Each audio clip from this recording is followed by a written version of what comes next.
பேர்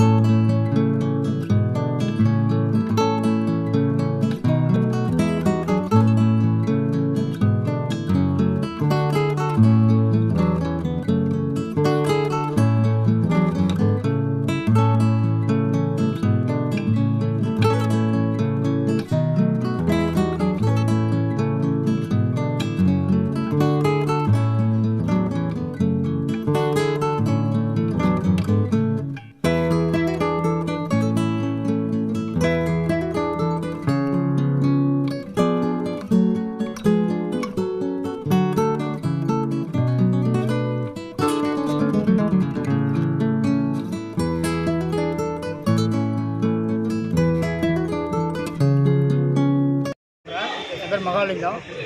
என்னென்னாங்க, நான் ஒரு செக் கேஸில் ஆஜராகிறேன், எதிரிக்காக ஆஜராகிறேங்க. வழக்க போட்ட ஒரு கேஸ் வந்து, அதாவது கேஸை போட்டவர் வந்து ஒரு ரிட்டையர்ட் இன்ஸ்பெக்டருங்க, எஸ்ஐன்னு சொல்கிறாரு. அவர் வந்து எதிரி மேலே ஒரு 40 செக் கேஸ் போட்டிருக்காருங்க. அந்த கேஸில் நான் வந்து ஆஜராகி இப்போ வந்து விசாரணை செயலில் போயிட்டுருக்கேன், நல்லபடியாக போயிட்டுருக்குங்க. அந்த கேஸை ஜெயிக்கக்கூடிய அம்சங்கள் நிறையா இருக்குது. அவர் எதிரி, அதாவது அந்த தனபால் வந்து இப்போ வந்து அந்த கேஸை தோற்றுறோன்னு பயந்துக்கிட்டு எதிரியோடைய வழக்கறிஞரான எனக்கு வந்து ஒரு மிரட்டல் கடிதம் அனுப்பியிருக்காருங்க. அதை அனுப்பி ஒரு 4 நாள், அதாவது அதை அனுப்பிச்சு புகார் கொடுத்து நம்ம கிழக்கு காவல் நிலையத்தில் திருவண்ணாமலை புகார் கொடுத்துருக்குறேன். அது கொடுத்து 4 நாள் ஆகுதுங்க. இது வரைக்கும் ஆய்வாளர் எந்த ஆக்ஷன் எடுக்கலைங்க. நேற்று வந்து எனக்கு பைண்டர் எனக்கு சம்மன் அனுப்பியிருந்தாங்க போலீஸ் ஸ்டேஷன் மூலிமா. அதன் பேரில் இன்றைக்கி நாங்கள் எங்கள் சங்கத்து எங்கள் அசோசியேஷன் மூலிமா ஒரு 30-40 அட்வொகேட்ஸ் வந்துக்கிறோம். வந்து எஸ்ஐ சார் பார்த்ததுக்கு அவர் இன்ஸ்பெக்டர் சார் ஊரில் இல்லைங்கன்ட்டாருங்க. எஸ்ஐ சார் வந்து அவர் ஆக்ஷன் எடுக்கலாம், எஃப்ஐஆர் போட மாட்டாருங்க.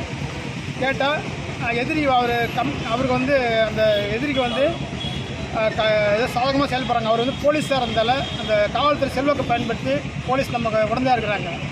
இதனால் எங்கள் வழக்கறிஞர் சமுதாயத்துக்கு ஒரு ரொம்ப அச்சுறுத்தலாக இருக்குதுங்க. மற்ற வழக்கறிஞர் சோதனை பணி செய்ய முடியாமல் இருக்குங்க.